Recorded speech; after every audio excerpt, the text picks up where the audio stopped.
Mas para chegar a esse despertar, é preciso romper com crenças antigas. Quantas vezes você já ouviu que isso não é para você? Que dinheiro se ganha com sorte ou com contatos? Que mulher tem que se contentar com pouco? Essas frases, repetidas geração após geração, criaram uma espécie de prisão invisível. Uma prisão onde muitas mulheres passaram a acreditar que grandes resultados não eram possíveis. Mas o segredo é que elas sempre tiveram o poder nas mãos, apenas não foram ensinadas a usá-lo. A recorrência na bolsa das mulheres é mais do que finanças. É uma metáfora da vida. É entender que o valor não está enquanto você tem agora, mas enquanto você é capaz de multiplicar com constância. É compreender que se cada pequena ação diária se transformar em semente, em breve você terá um campo inteiro florescendo diante de si. E isso não é poesia, é realidade prática. Veja os exemplos que já acontecem. Mulheres que todos os meses ajudam famílias a economizar energia e, em troca, recebem parte desse movimento. Mulheres que, ao indicar serviços de telecom, criam uma rede de conexões que geram renda mês após mês. Mulheres que, em vez de correr atrás de uma venda desesperada, plantam recorrência e colhem tranquilidade. Elas não precisam ser as mais ricas da cidade, nem aparecer em capas de revista. Precisam apenas ser constantes, disciplinadas, visionárias o suficiente para perceber que pequenas ações, repetidas, valem mais do que grandes gestos isolados. Mas o despertar não acontece de fora para dentro. Ele exige uma decisão íntima.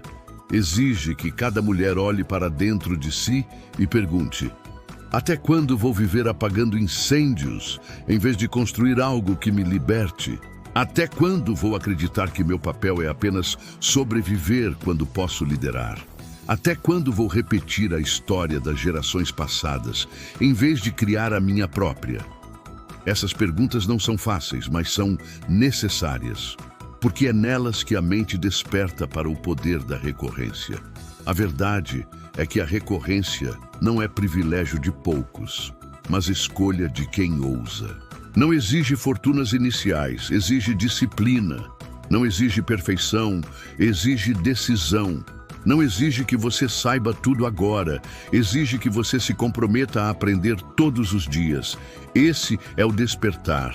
Compreender que liberdade não é sorte, é construção. E que cada pequena ação, cada passo repetido, cada escolha consciente é um tijolo colocado no edifício da sua independência. E talvez a pergunta mais importante seja: o que você vai fazer com esse poder? Porque agora você já sabe que ele existe. Agora você já sabe que não está fora de alcance, que não depende de ninguém te autorizar, que não precisa esperar que o mundo mude para começar. Agora você já sabe que basta uma decisão, a decisão de começar pequeno, mas nunca parar. A decisão de acreditar que a constância vence o medo. A decisão de colocar na sua bolsa não apenas despesas, mas sementes que florescerão em resultados. No fim, o despertar é isso. Perceber que você não precisa de sorte, precisa de recorrência. Não precisa de promessas, precisa de constância. Não precisa esperar pelo futuro, porque pode começar agora. O poder já está em você e sempre esteve. Se você sentiu que já é hora de transformar pequenas ações em grandes resultados, não espere mais. Comente "Eu quero recorrência" e descubra como o poder da constância pode mudar não só sua bolsa, mas a sua vida inteira. Se na primeira parte falamos sobre o despertar, o momento em que a mulher percebe que a recorrência é a chave invisível que pode transformar pouco em muito, agora é a hora de falar do caminho. Porque não basta despertar, é preciso andar. Não basta sonhar, é preciso executar. E o caminho da recorrência, embora pareça misterioso para muitas, é feito de passos simples, possíveis, acessíveis, desde que acompanhados de disciplina e clareza.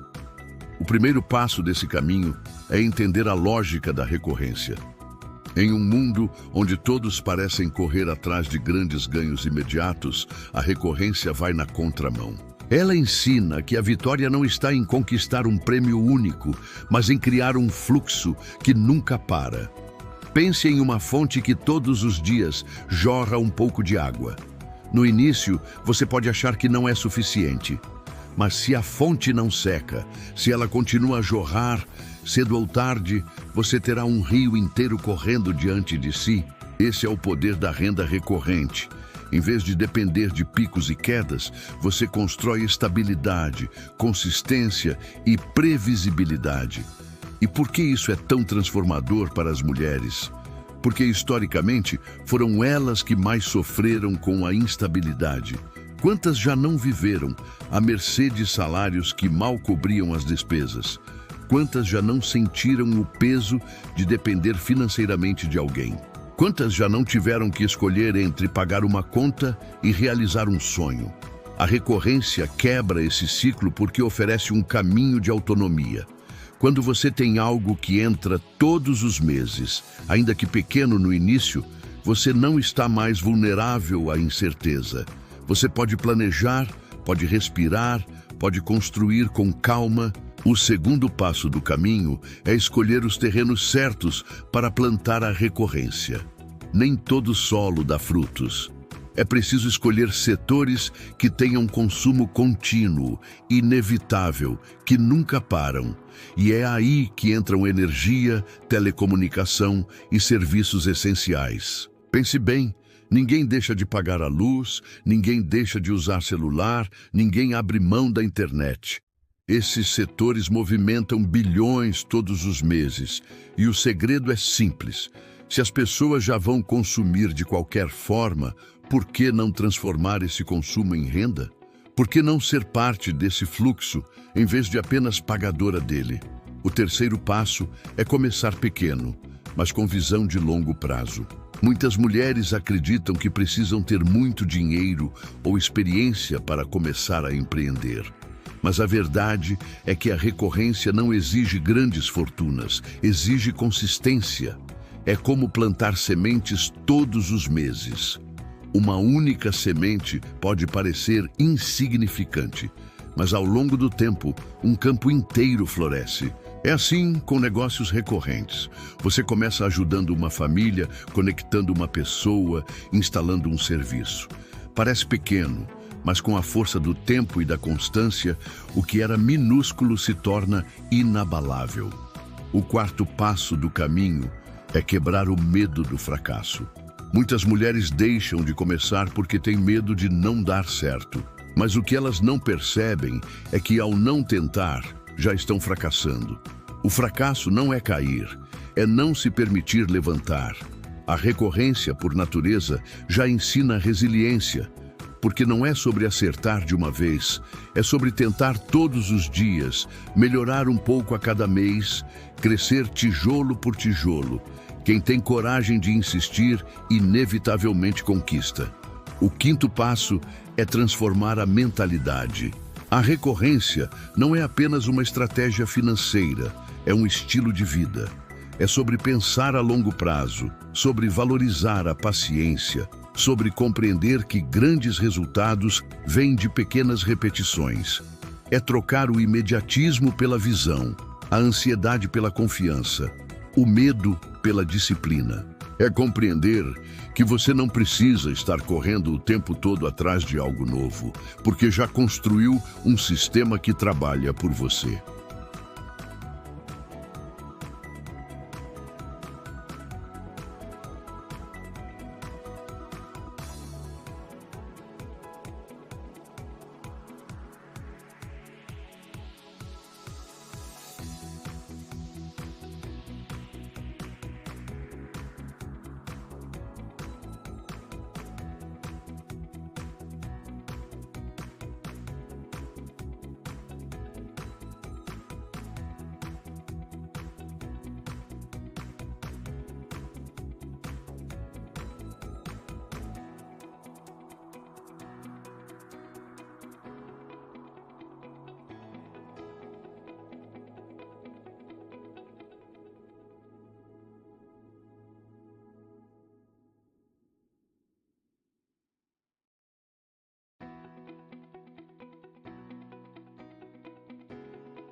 O legado nunca nasce de um gesto isolado.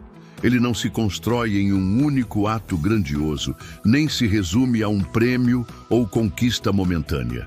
O legado é feito da soma invisível de pequenos passos que se repetem, de sementes que parecem frágeis no início, mas que, com o tempo, se tornam árvores que oferecem sombra, frutos e abrigo para muitas gerações. O legado é, no fundo, a tradução mais profunda da recorrência.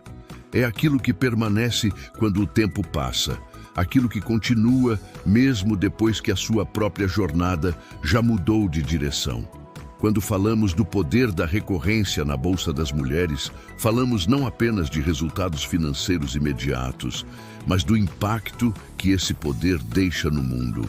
Uma mulher que conquista liberdade recorrente não transforma apenas a própria vida. Ela abre caminho para todas as que vêm depois.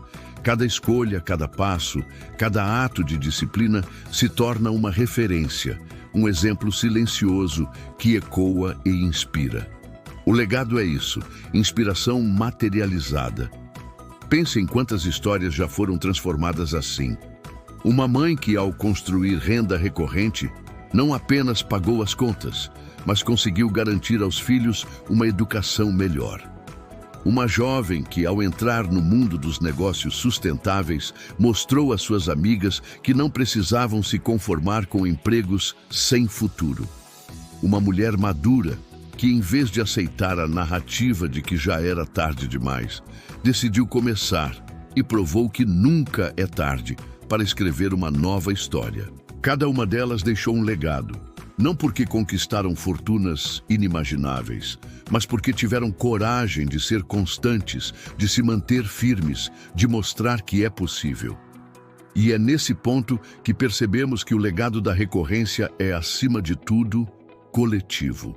Ao contrário do velho modelo de riqueza, que muitas vezes isolava, criava competição e comparações, a recorrência cria comunidade. Uma mulher que prospera nesse modelo fortalece outras, porque mostra o caminho. Ela prova que não é mito, que não é teoria, que é realidade. Sua conquista se transforma em possibilidade para milhares de outras. Esse é o verdadeiro poder do legado. Multiplicar-se em muitas vidas, mas o legado também exige consciência. Não basta apenas construir para si mesma. É preciso entender que aquilo que você faz ecoa além de você. Quando você escolhe plantar recorrência, está não apenas enchendo sua bolsa, mas também mostrando a outras mulheres que há saída, que há caminho, que há futuro. Está quebrando padrões, rompendo cadeias invisíveis, desafiando narrativas antigas que diziam que mulher não podia, que não sabia, que não devia. Está criando uma nova história, onde constância se torna liberdade, onde disciplina se transforma em legado. E talvez o mais bonito desse processo seja perceber que o legado não precisa esperar décadas para se manifestar. Ele já começa agora, nas pequenas transformações que você provoca. Ele começa quando sua filha ouve você dizer que não depende mais de ninguém para se sustentar. Ele começa quando uma amiga te observa e percebe que também pode tentar. Ele começa quando uma desconhecida lê sua história e encontra coragem para dar o primeiro passo. O legado não é apenas o que você deixa quando parte, é também o que você inspira enquanto está viva. Você já parou para pensar que, em muitos casos, não é o tamanho da conquista que inspira, mas o exemplo de constância? Não é a fortuna acumulada, mas o fato de ter persistido. Não é o prêmio conquistado, mas a disciplina em não desistir. O legado da recorrência é esse: mostrar que qualquer mulher pode, desde que não pare. Mostrar que o extraordinário nasce da paciência com o ordinário. Mostrar que liberdade não é fruto de milagres, mas da soma de pequenas ações feitas com fé e disciplina. E se pensarmos de forma mais ampla, veremos que esse legado vai além do financeiro. Ele toca o emocional, o social, o cultural. Porque cada mulher que conquista a recorrência não está apenas provando algo para si mesma. Está quebrando paradigmas para toda uma sociedade. Está mostrando que não precisa viver de migalhas, que não precisa depender, que não precisa aceitar o pouco. Está afirmando que merece mais, que pode mais, que vai mais longe. Esse é o impacto que transforma comunidades inteiras. Mas para que o legado seja real, é preciso que a decisão seja firme. Porque o mundo continuará tentando convencer você de que não vale a pena, de que é arriscado demais, de que não é para você. E é nesse momento que você precisa lembrar que o legado não é construído para agradar ao mundo, mas para transformar vidas. Que o valor não está no que dizem de você, mas no que você escolhe construir. Que o poder da recorrência está justamente em ignorar o barulho e continuar andando. O legado da recorrência também é um convite ao futuro. Um convite para que você não se contente apenas em sobreviver, mas decida viver plenamente. Um convite para que você troque o medo pela disciplina, a ansiedade pela paciência, o conformismo pela visão. Um convite para que, em vez de apenas carregar uma bolsa cheia de contas, você carregue uma bolsa cheia de sementes. Sementes que se transformarão em frutos para você, para a sua família, para todas as que virão depois. E talvez seja importante lembrar, o legado não é opcional. Todas deixamos algum. A questão é qual legado você vai deixar. Será o legado da escassez, do medo, da desistência? Ou será o legado da constância, da coragem, da transformação? A escolha é sua. E ela começa hoje, nas pequenas ações que você decide repetir. Então, se na parte 1 você despertou para o poder da recorrência, e na parte 2 você entendeu o caminho para aplicá-la, agora é hora de decidir qual será o legado que você quer deixar. Porque no fim, o verdadeiro poder da recorrência não está apenas em transformar a sua vida, mas em transformar a vida de muitas outras. E isso, mais do que dinheiro, é riqueza. O legado da recorrência já está sendo escrito por mulheres que ousaram não parar. A próxima pode ser você. Se você decidiu que sua história não será mais de sobrevivência, mas de liberdade, comente. Meu legado começa hoje e dê o primeiro passo para transformar sua bolsa em fonte de grandes resultados.